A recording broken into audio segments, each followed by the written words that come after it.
Good morning and welcome to the tar education friends. Target all rounder की tar education में मैं प्रकाश कुमार आप सभी का स्वागत करता हूं। दोस्तों, आज है 28 जून 2022। देखेंगे अब तक के सभी महत्वपूर्ण करंट अफेयर्स जो आपके आगामी सभी परीक्षाओं के लिए अति महत्वपूर्ण होंगे। साथ में देखेंगे ये सभी एक्स्ट्रा फैक्ट्स जो आपको औरों से आगे रखेगा। इस क्लास का पीडीएफ आप टार एजुकेशन के इन सभी सोशल मीडिया प्लेटफॉर्म्स और टार एजुकेशन की ऑफिशियल वेबसाइट से विजिट करके पीडीएफ और अन्य बहुत सारे मटेरियल स्टडी मटेरियल प्राप्त कर सकते हैं। सभी का लिंक नीचे डिस्क्रिप्शन बॉक्स में दिया हुआ है, सभी से जुड़ जाएं और जरूर इसका लाभ उठाएं। दोस्तों, प्रश्न यहाँ हिंदी इंग्लिश दोनों में है, ऑप्शंस भी हिंदी इंग्लिश दोनों में है। आपसे आग्रह है कि क्लास को अंत तक अटेंड करें, तभी आपको इस क्लास का महत्व पता चलेगा। तो चलिए बिना देर किए शुरू करते हैं आज का class. The first question is who has been appointed as the chairman of the central board of direct taxes CBDT। Recently हाल ही में किसे केंद्रीय प्रत्यक्ष कर बोर्ड CBDT के अध्यक्ष के रूप में नियुक्त किया गया है? सही जवाब है Nitin Gupta. Indian revenue service अर्थात भारतीय राजस्व सेवा के अधिकारी हैं नितिन गुप्ता। इन्हीं को केंद्रीय प्रत्यक्ष कर बोर्ड अर्थात CBDT central board of direct taxes के नए अध्यक्ष के रूप में नियुक्त किया गया है। 30 अप्रैल 2022 को JB महापात्रा जो थे वो सेवानिवृत्त हो गए थे। उसके बाद से इस पद पर एक अधिकारी थी IRS अधिकारी संगीता सिंह, इनको अतिरिक्त प्रभार दिया गया था इस पद के लिए, लेकिन अब परमानेंट ये इसके अध्यक्ष बन गए हैं। CBDT के कौन? तो यही ऑप्शन में जो है आज प्रश्न में नितिन गुप्ता। CBDT अर्थात central board of direct taxes, इसका स्थापना 1944 में और मुख्यालय इसका नई दिल्ली है और चेयरमैन वही हो गए नितिन गुप्ता। ये तो रहे एक्स्ट्रा फैक्ट्स। आइए ऑप्शन से हम लोग अब कुछ इसी प्रश्न पर आधारित कुछ महत्वपूर्ण ऐसे और नई नियुक्तियां देखते हैं जो हाल फिलहाल में न्यूज में रहे हैं और आगामी परीक्षाओं के लिए आपके लिए अति महत्वपूर्ण होंगे। चलिए, दिनकर गुप्ता, ये आपको बिल्कुल याद होना चाहिए, 1-2 रोज पहले की न्यूज है ये।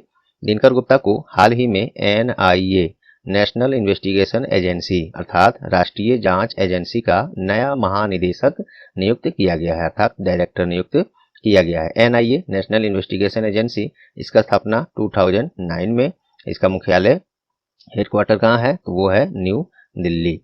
चलिए, नेक्स्ट है रणदीप गुलेरिया। इनको हाल ही में AIIMS AIIMS all India institute of medical science, Hindi में अखिल भारतीय आयुर्विज्ञान संस्थान के निदेशक के रूप में इनका कार्यकाल अगले 3 महीने के लिए बढ़ा दिया गया है।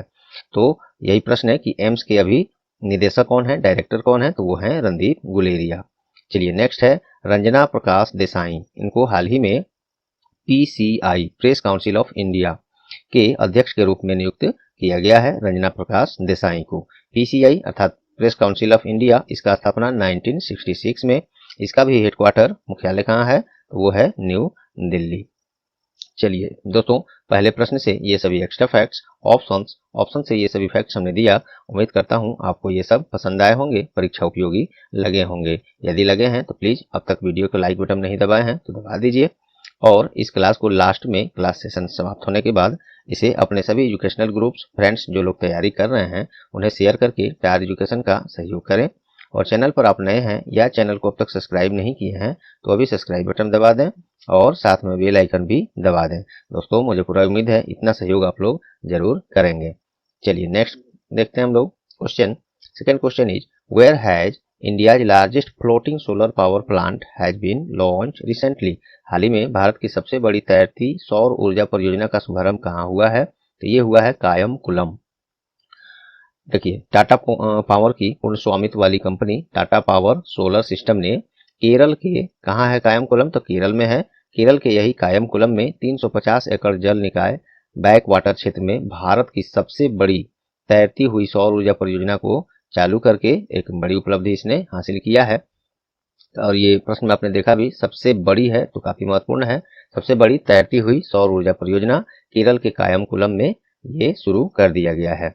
टाटा पावर के द्वारा ये किया गया है। तो ये टाटा पावर के बारे में देखते हैं। टाटा पावर कंपनी लिमिटेड जो है महाराष्ट्र के मुंबई स्थित एक भारतीय विद्युत उद्योग कंपनी है जो टाटा समूह का ही हिस्सा है। और इसमें कुछ और डेटा है, जैसे देखिए कंपनी का मुख्य व्यवसाय बिजली, ये टाटा पावर की मैं बात कर रहा हूँ, इसका मुख्य व्यवसाय बिजली उत्पन्न करना, संचारित करना और वितरित करना है। इसका क्षमता 10,577 मेगावाट की जब स्थापित हुआ था तो उस समय था।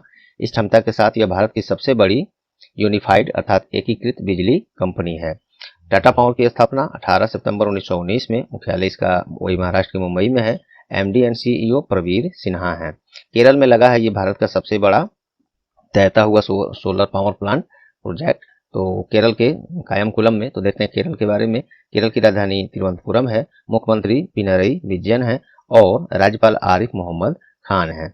चलिए, ये तो रहा एक्स्ट्रा फैक्ट। आइए ऑप्शन से प्रश्न पर ही आधारित कुछ ऐसे ही डाटा देखते हैं हम लोग, जो आपके लिए काफी महत्वपूर्ण होंगे आगे परीक्षाओं के लिए।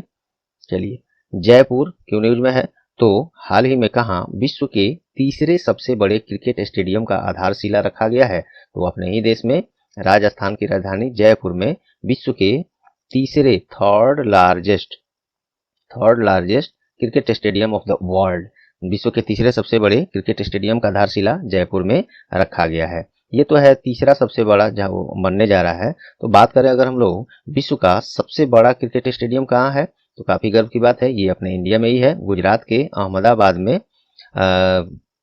उसका नाम है क्रिकेट स्टेडियम का नरेंद्र मोदी क्रिकेट स्टेडियम। ये विश्व का सबसे बड़ा क्रिकेट स्टेडियम है जो अपने ही देश में है, नरेंद्र मोदी स्टेडियम। और ये इसका पुराना नाम था मोटेरा स्टेडियम। इसका नाम बदलकर बाद में नरेंद्र मोदी स्टेडियम कर दिया गया था। गुजरात के अहमदाबाद में है। तो ये तो हो गया पहला विश्व का सबसे बड़ा cricket stadium Narendra Modi stadium. तो दूसरा कौन सा है? तो दूसरा है ऑस्ट्रेलिया में मेलबोर्न क्रिकेट स्टेडियम। ये ऑस्ट्रेलिया में है। ये विश्व का दूसरा सबसे बड़ा क्रिकेट स्टेडियम है। ये नरेंद्र मोदी पहला सबसे बड़ा क्रिकेट स्टेडियम हो गया। और तीसरा बन रहा है जयपुर में। ये तीनों डाटा आपको याद होना चाहिए। चलिए, गुरुग्राम क्यों न्यूज में है? तो भारत का सबसे बड़ा इलेक्ट्रिक वाहन चार्जिंग स्टेशन, जिसे हम लोग शॉर्ट में ईवी कहते हैं, electric vehicle charging station Bharat का सबसे बड़ा कहाँ लगाया गया है? तो ये हरियाणा के गुरुग्राम में स्थापित किया गया है। ये भी याद रखेंगे। चलिए, हैदराबाद हमने ऑप्शन में क्यों दिया है? तो माइक्रोसॉफ्ट के द्वारा सबसे बड़ा डाटा सेंटर क्षेत्र स्थापित करने का घोषणा किया गया है। वो कहाँ पे? अपने ही देश में करने का घोषणा किया है माइक्रोसॉफ्ट ने। ये सबसे बड़ा डाटा सेंटर होगा इसका। तो ये हैदराबाद, अपने यहाँ तेलंगाना में हैदराबाद में माइक्रोसॉफ्ट अपना सबसे बड़ा डेटा सेंटर स्थापित करने का घोषणा किया है। माइक्रोसॉफ्ट की हम लोग बात किया तो देखिए, माइक्रोसॉफ्ट की स्थापना कब हुआ? 4 अप्रैल 1975 में। और इसका हेडक्वार्टर कहाँ है? तो वो है यूएसए के वाशिंगटन में रेडमोंड, वहां पे है इसका हेडक्वार्टर। तो यूएसए में सबसे पहला कम से कम याद रखिएगा। उसके अलावा वाशिंगटन हो सके, उसके अलावा उसके अंदर रेडमोंड, ये उसका हेडक्वार्टर है वहां पे। और सबसे बड़ा बात, माइक्रोसॉफ्ट का अभी सीईओ चेयरमैन कौन है? तो वो है सत्य नडेला। गर्व की बात है कि ये भी हम लोग के इंडियन है, इतनी बड़ी कंपनी की सीईओ है, चेयरमैन है। चलिए, सत्य नडेला माइक्रोसॉफ्ट के सीईओ। तो दूसरे प्रश्न से दोस्तों ये सभी फैक्ट्स आपको मिले। चलिए नेक्स्ट देखते हैं। Which state team has won the recently held Ranji trophy final? हाल ही में आयोजित रणजी ट्रॉफी का फाइनल मुकाबला किस राज्य की टीम ने जीता है? ये जीता है मध्य प्रदेश की रणजी क्रिकेट टीम के द्वारा मुंबई की टीम को 6 विकेट से हराकर पहली बार मध्य प्रदेश की जो टीम जीती है, ये इतिहास में पहली बार रणजी ट्रॉफी जीती है ये खिताब। तो उस राज्य के लिए काफी गर्व की बात है। हमने न्यूज में देखा कि मुख्यमंत्री जो मध्य प्रदेश के हैं शिवराज सिंह चौहान मैच खुद देख रहे थे, फाइनल मैच, और काफी उत्साहित थे। मीडिया वर्ग में बताया उन्होंने कि काफी गर्व की बात है, मध्य प्रदेश की क्रिकेट टीम रणजी टीम ने ये खिताब अपने नाम किया है, पहली बार इतिहास रच दिया है। तो काफी ये प्राउड फील होता है। कोई भी उपलब्धि चाहे आप करें, आपके घर वाले कोई करे, बच्चे करें, माता पिता के लिए भी, आप भी जैसे पढ़ाई कर रहे हैं, जब आप अपनी मुकाम पर पहुंच जाएंगे तो माता पिता का अपेक्षाओं पर खरे उतरेंगे, उनकी उम्मीदों को पूरा करेंगे, तो काफी प्राउड वो मोमेंट होता है। जल्द से जल्द आप लोग भी ऐसी मोमेंट को लाएं अपने आप में। चलिए, तो रणजी ट्रॉफी इतिहास में अब तक के सबसे ज्यादा मुंबई की टीम ने जीत हासिल किया है। ये एक रिकॉर्ड है। मुंबई की टीम सबसे ज्यादा रणजी ट्रॉफी का फाइनल मुकाबला अब तक जीता है, जिसमें से मध्य प्रदेश इस बार पहली बार उसे हराकर पहली बार ये ट्रॉफी अपने नाम किया है। मध्य प्रदेश ने जीता है। तो देखिए, मध्य प्रदेश के बारे में जान ही लें थोड़ा। मध्य प्रदेश की राजधानी भोपाल है, मुख्यमंत्री शिवराज सिंह चौहान है, मंगू भाई छगन भाई पटेल वहाँ के गवर्नर हैं, राज्यपाल हैं। नेक्स्ट इसमें ऑप्शन से हम लोग देखते हैं कुछ ऐसे ही, बाकी सब स्टेट को हमने दिया है ऑप्शन में, काफी महत्वपूर्ण सुनिए। पश्चिम बंगाल, ये शिक्षा के क्षेत्र में स्कॉच अवार्ड, अभी हाल ही में स्कॉच अवार्ड प्रदान किया गया है किस राज्य को, तो वो पश्चिम बंगाल को। शिक्षा के क्षेत्र में स्कॉच अवार्ड किस राज्य को मिला है, पश्चिम बंगाल को। पश्चिम बंगाल की राजधानी कोलकाता है और इस राज्य की स्थापना 26 जनवरी 1950 में। मुख्यमंत्री यहाँ पे सभी लोग जानते हैं ममता बनर्जी हैं, राज्यपाल जगदीप धनखड़ हैं। ये सभी फैक्ट्स यहाँ से याद रखेंगे। शिक्षा के क्षेत्र में स्कॉच अवार्ड पश्चिम बंगाल। गुजरात न्यूज में क्यों है, तो हाल ही में बालिका पंचायत लॉन्च करने वाला, बालिका पंचायत, पंचायत 2 मत देखिएगा वेब सीरीज पर, ये दूसरा है पंचायत।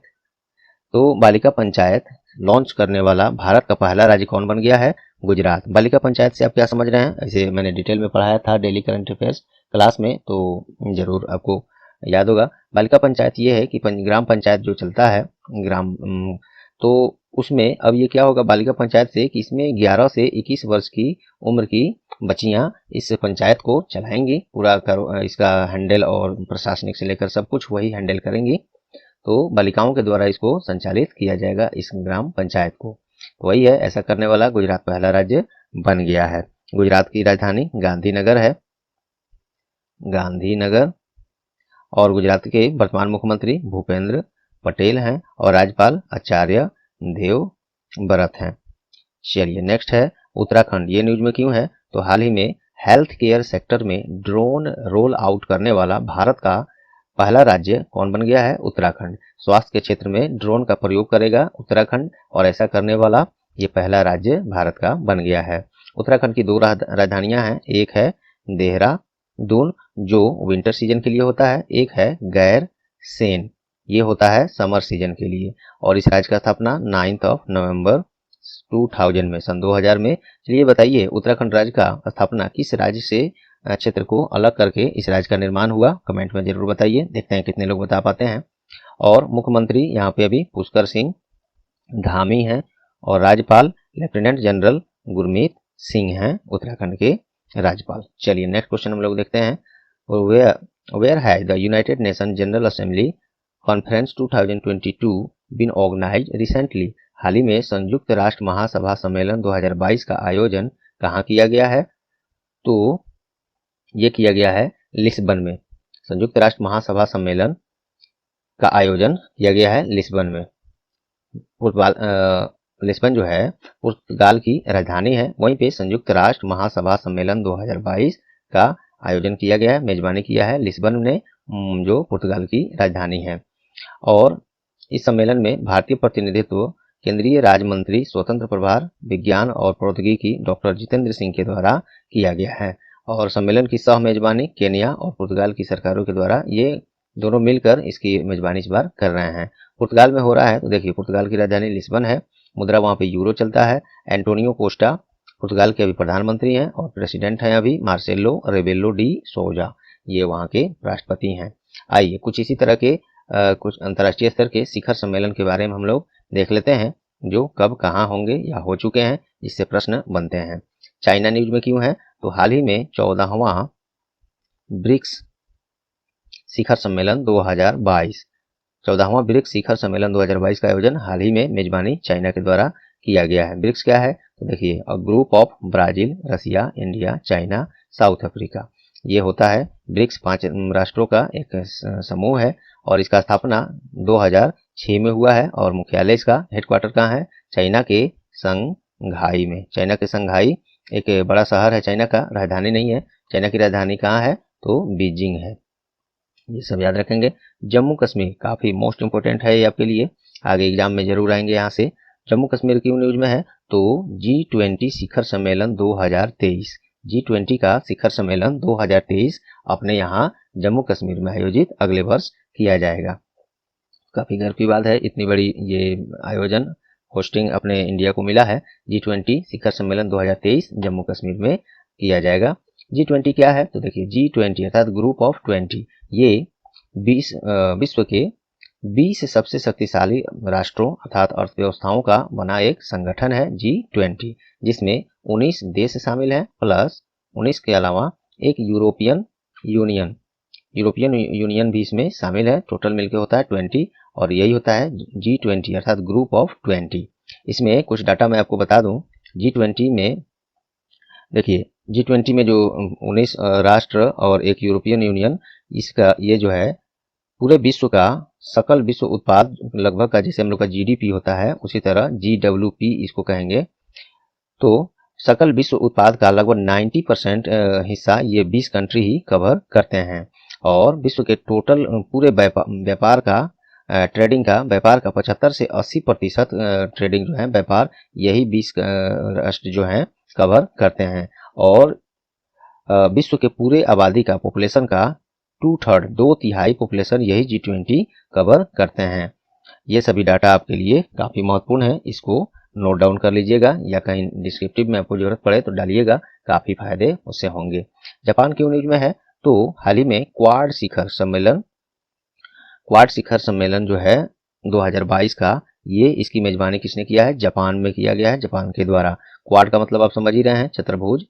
तो इसमें 4 महत्वपूर्ण प्रमुख राष्ट्रों का एक संगठन है ये। इसमें क्वाड में कौन कौन सा है? तो अपना प्यारा देश भारत, इंडिया, USA, जापान तो है ही और एक है ऑस्ट्रेलिया।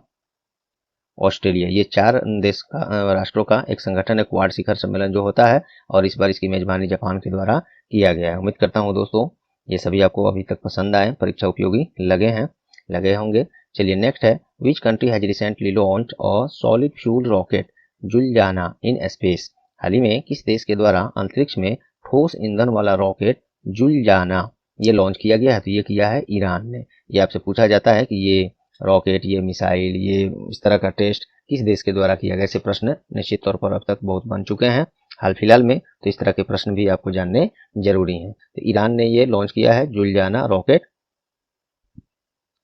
ठोस ईंधन वाला रॉकेट है ये, सॉलिड फ्यूल इंग्लिश में उसको जो सिखाएंगे। चलिए देखिए, ईरान के द्वारा अंतरिक्ष में एक ठोस ईंधन वाला रॉकेट जुलियाना लॉन्च किया गया है और जुलियाना नाम का यह 25.5 मीटर लंबा रॉकेट 220 किलोग्राम उपग्रह ले जाने में सक्षम है, जो पृथ्वी की कक्षा में डेटा एकत्र करेगा और ईरान के अंतरिक्ष उद्योग को बढ़ावा देगा।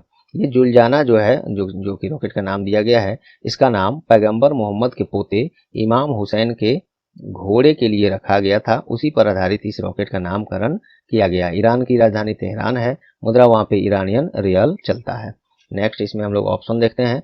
ऑप्शन से काफी महत्वपूर्ण आपको बहुत कुछ इसमें मिलेगा। देखिए, इसी तरह के प्रश्न पर ही आधारित, यही तो खासियत है हमारी। आपको एक जो प्रश्न आज बना है उसी प्रश्न पर आधारित हाल फिलहाल में कुछ और ऐसे प्रश्न खोजकर बहुत मेहनत से लाया जाता है ताकि आपको उस तरह के प्रश्न याद हो जाएं, कंफ्यूजन ना हो। चलिए, साउथ कोरिया ये हाल ही में स्वदेश निर्मित एक नूरी रॉकेट ये किस देश ने लॉन्च किया है? तो ये साउथ कोरिया ने किया है। साउथ कोरिया की राजधानी कहाँ है? तो सियोल है और वहां पे मुद्रा क्या चलता है? साउथ कोरियन वॉन चलता है और प्रधानमंत्री वहां पे हैं किम बू क्यूम और राष्ट्रपति हैं यून सूक योल। विदेशी नाम थोड़ा आहिस्ता पढ़ना ही पड़ता है। चलिए, चाइना की न्यूज में है तो चाइना के द्वारा हाल ही में फूजियान नामक शक्तिशाली विमान वाहक पोत को लॉन्च किया गया था। आपसे पूछा जाए फूजियान ये एयरक्राफ्ट जो है किसने लॉन्च किया है, किस देश के द्वारा? तो चाइना के द्वारा किया गया है। चाइना की राजधानी मैंने जस्ट थोड़ी देर पहले बताया था बीजिंग है और चाइना की राजधानी बीजिंग है। मुद्रा वहां पे युआन या रियनमिनबी चलता है और इसके प्रेसिडेंट सभी लोग जानते होंगे लगभग, शी जिनपिंग ये इसके चाइना के राष्ट्रपति हैं। पाकिस्तान हाल ही में शाहीन 3 ये मिसाइल, बैलिस्टिक मिसाइल है, इसका सफल परीक्षण किस देश ने किया है? शाहीन 3 का, तो यही पाकिस्तान ने किया है। पाकिस्तान की राजधानी इस्लामाबाद है, मुद्रा वहां पे पाकिस्तानी रुपी चलता है। प्रधानमंत्री नए बने हैं शहबाज शरीफ, ये यहाँ पे नए प्रधानमंत्री बने हैं और प्रेसिडेंट वहां पे राष्ट्रपति पहले से हैं आरिफ अलवी। आरिफ अलवी। ये सभी फैक्ट्स 5वें प्रश्न से याद रखेंगे। चलिए नेक्स्ट देखते हैं। याद दोस्तों, अभी तक उम्मीद करता हूँ आपको सभी कुछ पसंद आए होंगे। आए तो अब तक लाइक बटन नहीं दबाए हैं तो दबाई दीजिए। लास्ट में इसको शेयर जरूर करके हमारी सहयोग कीजिएगा। चैनल पर आप नए हैं या अब तक सब्सक्राइब नहीं किए तो दबा दीजिए सब्सक्राइब। पहले से कर लिए तो कुछ नहीं करना। आपका बहुत बहुत धन्यवाद। और बेल आइकन भी दबा लें। पहले से जो लोग सब्सक्राइब कर लिए हैं वो लोग केवल लाइक और शेयर जरूर कर देंगे दोस्तों। नए लोग सब्सक्राइब और बेल आइकन भी कर लेंगे। दोस्तों आपको बता दूं कि टायर एजुकेशन पे बहुत सारे टॉपिक वाइज क्लास भी कराए गए हैं, उसको भी जरूर देखिए। काफ़ी आप देख रहे होंगे इस क्लास का क्वालिटी अब तक आपको पता चल ही गया होगा। अब तक मैंने 5 प्रश्न में जितना कुछ दिया, टॉपिक वाइज क्लास में भी उसी तरह की क्वालिटी हम लोग देते हैं। ज़्यादा से ज़्यादा आपको कम से कम समय में महत्वपूर्ण चीज़ें हम लोग बताते हैं। टॉपिक वाइज क्लास बहुत सारे कराए गए हैं, उसको भी देखिए। और आज है 28 जून, 28, 29, 30, ये 2-3 दिन बचे हैं इस महीने के आज का लेकर। तो इसी 2-3 दिन में अन्य लेटेस्ट टॉपिक वाइज क्लास बहुत सारे कराए जाएंगे। लास्ट 6 मंथ के टॉपिक वाइज क्लास भी कराए जाएंगे। इसके अलावा एसएससी, बैंक, रेलवे, अन्य महत्वपूर्ण परीक्षाओं जैसे बिहार एसएससी सचिवालय आया है, स्पेशल क्लास भी हम लोग शुरू कर रहे हैं। Mock test, test series free of cost आपको यूट्यूब पर भी ही कराया जाएगा। तो आप बने रहें। तब तक हमें इस सेशंस को अन्य दोस्तों के पास शेयर करें ताकि वो लोग भी टायर एजुकेशन को जानें। क्योंकि इतनी मेहनत के बाद दोस्तों जितनी पहुंच आप लोग तक जाना चाहिए वहां तक नहीं जा रहा है।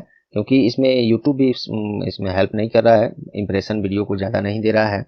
अब इसमें कुछ पता नहीं टेक्निकल एरर आ रहा है कि क्या। इससे तो मैंने हर चीज़ इसको रेक्टिफाई करके देखा है, तो ज़्यादा लोगों तक पहुंच नहीं रहा है, जिससे थोड़ा सा डिमोटिवेशन हो जाता है। लेकिन ऐसी लाइफ में होनी नहीं चाहिए, कभी भी डिमोटिवेट लाइफ में नहीं होना है। हमने काफ़ी दिनों से ये नहीं व्यू जाने के बाद भी क्लास को कंटिन्यू रखा था। आप समझ सकते हैं मैं जब इतनी मेहनत करके, क्योंकि एक क्लास ये इसको पूरा करने में, आपके सामने पेश करने में 4 से 5-6 घंटे भी लग जाते हैं दोस्तों किसी किसी दिन। टोटल ये करंट अफेयर्स को सर्च करना, टाइप करना, फिर क्वेश्चन बनाना, क्वेश्चन में इतने सारे ऑप्शन, ऑप्शन में इतने सारे फैक्ट्स देना आपको, ये सब करके आप एक दिन देखिए या सोच के देखिए इतने समय लगते हैं। लेकिन उतना के बावजूद हमें जो मिलनी चाहिए सफलता वो नहीं मिल रही है दोस्तों। तो थोड़ा सा मायूसी हो जाता है। इसमें मैं उम्मीद करता हूँ आप लोग के सहयोग इसमें हमें मिलेगा। और चलिए खैर, आप लोग बात समझ ही गए होंगे। आगे हम लोग अगला प्रश्न देखते हैं। नेक्स्ट क्वेश्चन है, on which day MSME day has been celebrated recently. हाल ही में किस दिन एमएसएमई दिवस मनाया गया है। सही जवाब है 27 जून को। मोस्ट इंपोर्टेंट, कई बार पूछा गया है ये। प्रत्येक वर्ष 27 जून को संयुक्त राष्ट्र महासभा के पहल पर एमएसएमई दिवस अर्थात एमएसएमई डे मनाया जाता है। इस दिवस का उद्देश्य संयुक्त राष्ट्र की सतत उपलब्धि के लिए सूक्ष्म, लघु और मध्यम आकार की उद्यमों के योगदान के बारे में जागरूकता बढ़ाना है। एमएसएमई दुनिया भर में 90% व्यवसाय, 60 से 70% रोजगार और सकल घरेलू उत्पाद का 50% हिस्सा कवर करता है। ये एक बहुत बड़ी डाटा है, इसको याद रखिएगा, नोट कर लीजिएगा। एमएसएमई दिवस का थीम क्या है, विषय क्या है इस बार, तो लचीलापन और पुनर्निर्माण सतत विकास के लिए एमएसएमई। ये तो मैंने हिंदी में कर दिया है, लेकिन इंग्लिश में ही ज़्यादातर इसको पूछा जाता है, याद रखिएगा। देखिए, resilience and rebuilding, MSME for sustainable development. United nation, स्थापना 24 अक्टूबर 1945 में, हेडक्वार्टर न्यूयॉर्क है और सेक्रेटरी जनरल एंटोनियो गुटेरस हैं। एमएसएमई का देखिए मिनिस्ट्री, अपने इंडिया का जो है इसको देखिए, ministry of micro small and medium enterprises, मुख्यालय इसका नई दिल्ली है। और एमएसएमई मिनिस्टर अभी कौन है, तो नारायण राणे हैं। चलिए ऑप्शन से कुछ इसी तरह के महत्वपूर्ण डेज हम लोग दिवस देख लेते हैं। 21 जून मोस्ट इंपोर्टेंट, हाल ही में अंतर्राष्ट्रीय योग दिवस अर्थात इंटरनेशनल योगा डे 21 जून को मनाया गया है। और इस बार इसका ये 8वां संस्करण था अंतर्राष्ट्रीय योग दिवस का। और ये आयोजित किया गया था अपने यहाँ कर्नाटक के मैसूर में, जिसमें मोदी जी भी शामिल हुए थे। मोस्ट इंपोर्टेंट है, 8वां एडिशन है ये अंतर्राष्ट्रीय योग दिवस का। इसका थीम क्या है, विषय क्या है, तो वो है मानवता के लिए योग, हिंदी में हो गया, और इंग्लिश में हो जाएगा yoga for humanity. Yoga for humanity, ये इसका थीम था इस बार। चलिए 16 जून को क्या मनाया गया है, तो हाल ही में विश्व समुद्री कछुआ दिवस मनाया गया है। ध्यान दीजिएगा, हमने क्या कहा, लिख ही देता हूं, world ocean turtle day. Turtle day ये मनाया गया है 16 जून को। विश्व समुद्री कछुआ दिवस ये मनाया गया 16 जून को। और जब आपसे पूछा जाए विश्व कछुआ दिवस ये कब मनाया जाता है, ये तो है विश्व समुद्री कछुआ दिवस। अब पूछा जाए केवल कि विश्व कछुआ दिवस केवल, तो वो मनाया जाता है 23 मई को। 23 को विश्व कछुआ दिवस और 16 जून को विश्व समुद्री कछुआ दिवस। ये दोनों अच्छे से याद रखिएगा। इसलिए मैं देखिए यही सब हम लोग चार एजुकेशन पे ये ही हम लोग मेन रखते हैं कि आपको कहीं से भी किसी तरह का कंफ्यूजन पैदा ना हो। कहीं कहीं पे देखिए यहाँ पे हमने जरूरी समझा, मुझे ध्यान में आया कि कछुआ दिवस 2 बार इसी तरह का लगभग दोनों समान है, इसमें समुद्री है और इसमें बिना ऐसे है। तो दोनों को मैंने सर्च करके दिमाग में आया, जब तक सर्च नहीं किया काफ़ी समय लगा इसको दोनों को सर्च करने में, और वो बात सही है कि नहीं ऑथेंटिक करने के लिए करके तब मैंने इसको आपके लिए इस तरह से डेटा पेश किया। चलिए 23 जून को क्या मनाया जाता है, ये अलग से है ये। तो अंतर्राष्ट्रीय विधवा दिवस हाल ही में मनाया गया है, international window day. International window day अर्थात अंतर्राष्ट्रीय विधवा दिवस, ये कब मनाया गया है, तो 23 जून को मनाया गया है। इसका थीम है, थोड़ा सा लंबा है लेकिन फिर भी याद रखिएगा ध्यान में। थीम है इसका sustainable solutions for widows financial independence, इसका थीम है। तो अंतर्राष्ट्रीय विधवा दिवस 23 जून को। दोस्तों ये 6 प्रश्न में हमने ऑप्शन MCQ फॉर्मेट में रखा है और उम्मीद करता हूँ ये आपको पसंद आए होंगे। आप लोग को आप लोग की सहयोग आगे की अपेक्षा मैं करता हूँ ज़्यादा से ज़्यादा व्यूवर्स की। और दोस्तों अपने जितने भी ग्रुप्स हैं, फ्रेंड्स हैं, शेयर करके स्टार एजुकेशन का फैमिली बढ़ाइए ताकि हम लोग और उत्साहित होकर ज़्यादा से ज़्यादा MCQs और इससे भी बेहतर जो हो सकता है वो हम लोग करें। अब चलिए काफ़ी महत्वपूर्ण प्रश्न अभी लिस्टेड है नीचे, इसको एक्स्ट्रा फैक्ट के साथ हम लोग देखते हैं फटाफट अंदाज में। हाल ही में आयोजित G7 शिखर सम्मेलन 2022 की मेजबानी किस देश के द्वारा की गई है, ये जर्मनी के द्वारा किया गया है और ये 48वां संस्करण है इसका, और इसमें भारतीय प्रतिनिधित्व श्री नरेंद्र मोदी जी के द्वारा की गई है। G7 क्या है, जैसे मैंने ऊपर G20 के बारे में आप लोग को बताया था, ग्रुप ऑफ 20, उसी तरह G7 ग्रुप ऑफ 7, ये 7 शक्तिशाली राष्ट्रों का एक संगठन है जिसमें कौन कौन से देश हैं, Canada, France, Germany, Italy, Japan, United kingdom और USA, ये सब इसके G7 के सदस्य हैं। इसके अलावा इसमें यूरोपीय संघ एक गैर गणना सदस्य के रूप में भी शामिल है और ये दुनिया की सबसे बड़ी IMF एडवांस और इकोनॉमिक्स जिसे कहेंगे अर्थव्यवस्था और सबसे धनी उदार एक लोकतंत्र है। चलिए तो G7 शिखर सम्मेलन की मेजबानी जर्मनी के द्वारा, इसमें भारतीय प्रतिनिधित्व मोदी जी किए हैं और ये इसका 48वां संस्करण है। नेक्स्ट है, हाल ही में कहाँ दुनिया का सबसे बड़ा जीवाणु बैक्टीरियम पाया गया है, तो कैरिबी में पाया गया है। ये कैरिबियन मैंग्रोव दलदल में दुनिया का सबसे बड़ा जीवाणु, इसका नाम दिया गया है थियोमार्गरिटा मैग्निफिका, ये पाया गया है। जीवाणु का नाम जो है थियोमार्गरिटा मैग्निफिका रखा गया है और यह अपनी वर्तमान आकार से 2 सेंटीमीटर की लंबाई तक बढ़ सकता है, पहुंच सकता है। विशेषज्ञों के अनुसार पहले से ज्ञात जितने भी जीवाणु हैं जिसको देखने के लिए हम लोग टेलीस्कोप और उपकरण का प्रयोग करते हैं, उनसे ये 50 गुना बड़ा है, जिसे नग्न आंखों से भी देखा जा सकता है। तो दुनिया का सबसे बड़ा बैक्टीरियम पाया गया है कैरिबियन मैंग्रोव दलदल में। चलिए नेक्स्ट है, हाल ही में किस राज्य सरकार के द्वारा राज्य के कर्मचारियों के लिए मेडिसेप योजना लॉन्च किया गया है। देखिए ये कुछ प्रश्न यहाँ से जो है, यहाँ से नहीं अभी और नीचे भी हैं कुछ प्रश्न जो कि शनिवार के दिन भर का होता है, संडे को class daily current affairs class होता नहीं है, तो उस कारण से वो उसमें टेक्स्ट फॉर्म में तो वेबसाइट पर हम लॉन्च कर दिया जाता है, तो वो बचा रह जाता है फिर से आपको, तो इसमें रिपीट हो जाता है। तो चलिए खैर आपके लिए फायदे की बात है। तो किस राज्य सरकार के द्वारा राज्य कर्मचारियों के लिए मेडिसेप योजना लॉन्च किया गया है, तो ये केरल राज्य सरकार के द्वारा किया गया है। राज्य के कर्मचारियों, पेंशन भोगियों और उनके पात्र परिवार के सदस्यों के लिए मेडिसेप ये बीमा योजना है, केरल सरकार का शुरू किया गया है। इसके द्वारा प्रत्येक वर्ष 3 लाख रुपए तक का चिकित्सीय सहायता प्रदान किया जाएगा। केरल के बारे में हमने ऊपर एक प्रश्न में बता दिया, मैं इसको रहने देता हूँ, आप चाहें तो रोक कर पढ़ लीजिए या स्क्रीनशॉट ले लीजिए। हाल ही में किस भारतीय टेनिस खिलाड़ी को गोल्डन अचीवमेंट अवार्ड 2021 से सम्मानित किया गया है, तो विजय अमृतराज। जाने माने भारतीय टेनिस खिलाड़ी हैं विजय अमृतराज को अंतर्राष्ट्रीय टेनिस हॉल ऑफ फेम और अंतर्राष्ट्रीय टेनिस महासंघ के द्वारा गोल्डन अचीवमेंट अवार्ड 2021 के लिए नामित किया गया है, दिया गया है, सम्मानित किया गया है। यह पुरस्कार विजय अमृतराज को एक खिलाड़ी, प्रमोटर और मानवतावादी के रूप में टेनिस पर उनके उत्कृष्ट प्रभाव के लिए दिया गया है। तो विजय अमृतराज याद रखेंगे। नेक्स्ट है, recently who has become the first Indian to win a silver medal in the Asian cycling championship 2022। हाल ही में कौन एशियन साइकिलिंग चैंपियनशिप 2022 में रजत पदक जीतने वाले पहले भारतीय बन गए हैं, तो रोनाल्डो सिंह जीते हैं एशियन साइकिलिंग चैंपियनशिप 2022 में स्प्रिंट इवेंट में रजत पदक, और ऐसा जीतने वाले ये पहले भारतीय बन गए हैं।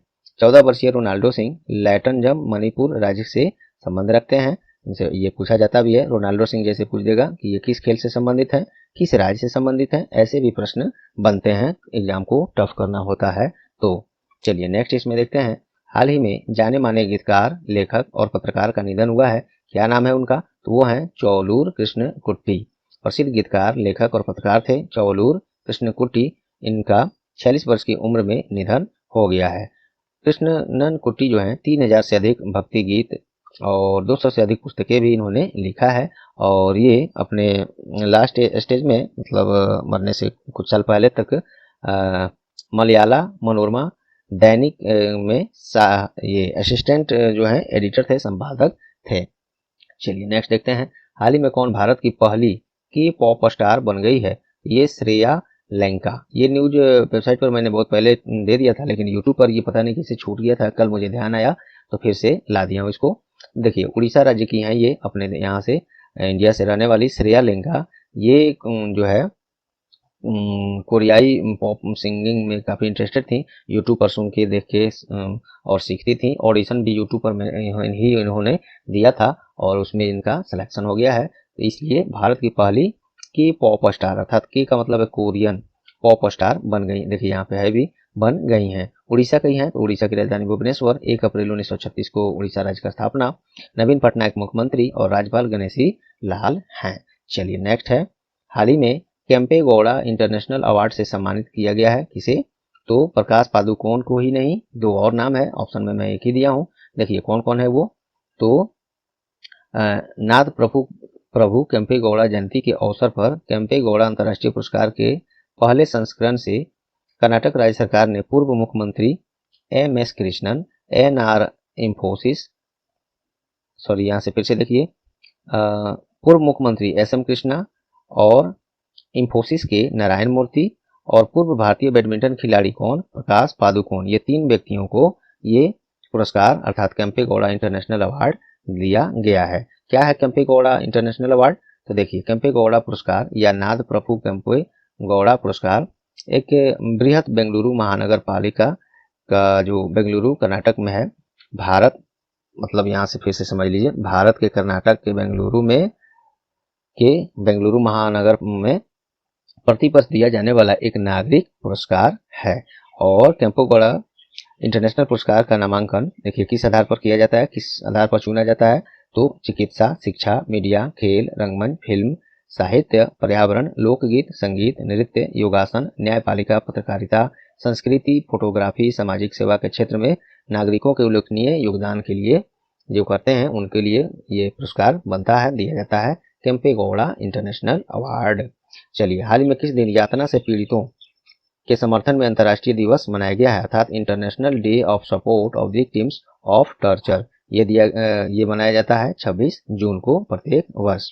इसका मुख्य उद्देश्य दुनिया भर के राष्ट्रों, समाजों, व्यक्तियों से यातना पीड़ितों के और प्रताड़ित लोगों को अपना समर्थन देना, यातना के उन्मूलन को बढ़ावा देना, पीड़ितों का समर्थन करना और मानवाधिकारों को बढ़ावा देना। ये दिवस 26 जून को मनाया जाता है। नेक्स्ट है, आरबीआई के द्वारा किस बैंक पर आर्थिक दंड लगाया गया है? तो इंडियन ओवरसीज बैंक पर ये लगाया गया है। वित्तीय अनियमितताओं के उल्लंघन के कारण आरबीआई ने दंड लगाया है 57.5 lakh crore Indian overseas bank पर। इंडियन ओवरसीज बैंक की स्थापना 10 फरवरी 1937 में, मुख्यालय इसका चेन्नई है। इसको ज़्यादातर बैंकों का मुख्यालय मुंबई होता है, तो उसी आधार पर इसको याद नहीं रखेंगे। इसका एक्चुअल में मुख्यालय चेन्नई है, तमिलनाडु की राजधानी। MD and CEO Indian overseas bank का अजय कुमार श्रीवास्तव हैं। आरबीआई ने ये दंड लगाया है। देखिए आरबीआई की ये हेडक्वार्टर मुंबई में है। स्थापना इसका 1 अप्रैल 1935 को, नेशनलाइजेशन अर्थात राष्ट्रीयकरण 1 जनवरी 1949 में, और इसके गवर्नर शक्तिकांत दास हैं जो 25वें क्रम के इसके वो हैं गवर्नर हैं। और डिप्यूटी गवर्नर 4 होते हैं आरबीआई में, एक है महेश कुमार जैन, माइकल देवव्रत पात्रा, एम राजेश्वर राव और टी रवि शंकर। चलिए नेक्स्ट है, हाल ही में कहाँ अंबुबाची मेला 2022 का आयोजन किया गया है? तो ये गुवाहाटी में किया गया है। असम के गुवाहाटी में एक विश्व प्रसिद्ध मंदिर है। मैं अपना बता रहा हूँ, मैं यहाँ पे गया भी हूँ। काफ़ी अच्छी मंदिर है, काफ़ी विश्व प्रसिद्ध रियल में है ये, बहुत कुछ है यहाँ बातें। जाइए कभी घूमिए तो फिर बात करेंगे उस पर। चलिए, तो विश्व प्रसिद्ध कामाख्या मंदिर में 4 दिवसीय उत्सव मनाया जाता है, ये अम्बुबाची मेला वहीं पर होता है, ये असम के गुवाहाटी में। चलिए, और ये कामाख्या मंदिर का सबसे महत्वपूर्ण धार्मिक आयोजन और राज्य के पर्यटन के लिए काफी महत्वपूर्ण है ये मेला। असम में हो रहा है। तो 26 जनवरी 1950 को पूर्ण राज्य का दर्जा मिला असम को। राजधानी असम का दिसपुर है। हेमंत बिस्व शर्मा इसके मुख्यमंत्री हैं और राज्यपाल प्रोफेसर जगदीश मुखी हैं। चलिए, नेक्स्ट है, हाल ही में किस राज्य में साओ जुआओ उत्सव मनाया गया है? तो ये गोवा में मनाया गया है। 24 जून को गोवा में एक असामान्य तरीके से मनाया जाने वाला एक वार्षिक कैथोलिक ये फेस्टिवल है। चलिए, इसमें बड़ी संख्या में लोग युवा गोयम कैथोलिक पुरुष सेंट जॉन द बैप्टिस्ट को श्रद्धांजलि देने के रूप में स्थानीय जो भी नदी, तालाब, कुआं ये सब उसमें छलांग लगाते हैं और तैरते हैं। ये एक प्रथा है वहाँ का। बस इतना याद रखिए, साओ जुआओ उत्सव फेस्टिवल गोवा में मनाया जाता है। गोवा की राजधानी पणजी है। मुख्यमंत्री प्रमोद सावंत हैं। PS श्रीधरन पिल्लई वहाँ के गवर्नर हैं, राज्यपाल हैं। चलिए, नेक्स्ट है, हाल ही में किस दिन नशीली दवाओं के दुरुपयोग और अवैध तस्करी के खिलाफ अंतर्राष्ट्रीय दिवस मनाया गया है? अर्थात international day against drug abuse and illicit trafficking day कब मनाया गया है? तो 26 जून को ये मनाया गया है। इसे विश्व ड्रग दिवस भी के रूप में भी जानते हैं। इसका मोस्ट इम्पोर्टेंट थीम है, विषय है, देखिए, स्वास्थ्य और मानवीय संकटों में दवा चुनौतियों का समाधान, अर्थात addressing drug challenges in health and humanitarian crisis. Bharat में मादक पदार्थों की तस्करी और अवैध पदार्थों के उपयोग से निपटने का काम कौन करता है? तो NCB अर्थात नारकोटिक्स कंट्रोल ब्यूरो करता है। ये मैं अलग से इसलिए दे दिया हूँ कि इसी प्रश्न पर आधारित है, आपको ये एक्स्ट्रा चीजें बता सकूं। NCB नारकोटिक्स कंट्रोल ब्यूरो, इसका स्थापना 17 मार्च 1986 को न्यू दिल्ली इसका मुख्यालय है। NCB चीफ सत्य नारायण प्रधान इसके हैं। चलिए दोस्तों, उम्मीद करता हूँ यहाँ तक आपको सभी चीजें पसंद आए होंगे, परीक्षा उपयोगी लगे होंगे, अच्छा लगा होगा। चलिए, क्वेश्चन ऑफ द डे आज का देखते हैं। आप लोग से इसका जवाब मैं पूछा करूंगा, कमेंट में जरूर आवे। Recently who has been appointed as the new director of intelligence bureau IB? हाल ही में किसे इंटेलिजेंस ब्यूरो अर्थात IB के नए निदेशक के रूप में नियुक्त किया गया है? तो ये पिछली क्लास में हमने बताया था आपको। उम्मीद करता हूँ अब तक याद होंगे। याद है तो कमेंट जरूर कीजिए, याद नहीं है तो निश्चित ही कमेंट कीजिए। क्यों? क्योंकि इसको जब आप इसकी जवाब सर्च कीजिएगा पिछली क्लास देख के या गूगल सर्च करके, तो जब सर्च करके इसको कमेंट कीजिएगा तो ये हमेशा के लिए आपको याद हो जाएंगे। और याद करने का एक बहुत अच्छा तरीका है लिखना। और जिस समय जो चीज़ आपको कंफ्यूज कर रहा है उसको खोज कर क्लियर कर ही लेना चाहिए, आपको ऐसी सोच रखनी चाहिए। चलिए दोस्तों, बाकी टॉपिक वाइज क्लासेज के बारे में मैंने ऊपर तो आपसे रिक्वेस्ट किया ही, देखिए और शेयर भी कीजिए। नए क्लासेज टॉपिक वाइज क्लास 1 से 2 दिन में सब अपलोड होंगे, क्लास कराए जाएंगे। और इसके अलावा special classes bank, SSC, railway, Bihar SSC, सचिवालय, इन सभी के लिए mock test, free mock test, special class सब कुछ शुरू हो रहे हैं। आप बने रहिए, अन्य दोस्तों को तब तक जोड़िए और सहयोग कीजिए। चलिए, उम्मीद करता हूँ आपका आज का ये आपको क्लास पसंद आया होंगे। यदि आए हैं तो अब तक लाइक बटन नहीं दबाएं तो फिर दबा दीजिए। और इसे अब समय आ गया है कुछ सेकेंड्स अपना देकर अपने ग्रुप्स, फ्रेंड्स जो लोग तैयारी कर रहे हैं उन्हें शेयर करके हमारी सहायता करें। और चैनल पर आप नए हैं या चैनल को अब तक सब्सक्राइब नहीं किए हैं तो अभी सब्सक्राइब बटन दबा दें और साथ में बेल आइकन भी दबा दें, जिससे क्लास के नोटिफिकेशन आपको सबसे पहले और निश्चित रूप से मिले। और जो लोग पहले से सब्सक्राइब कर लिए हैं वो लोग बस लाइक और शेयर केवल कर देंगे।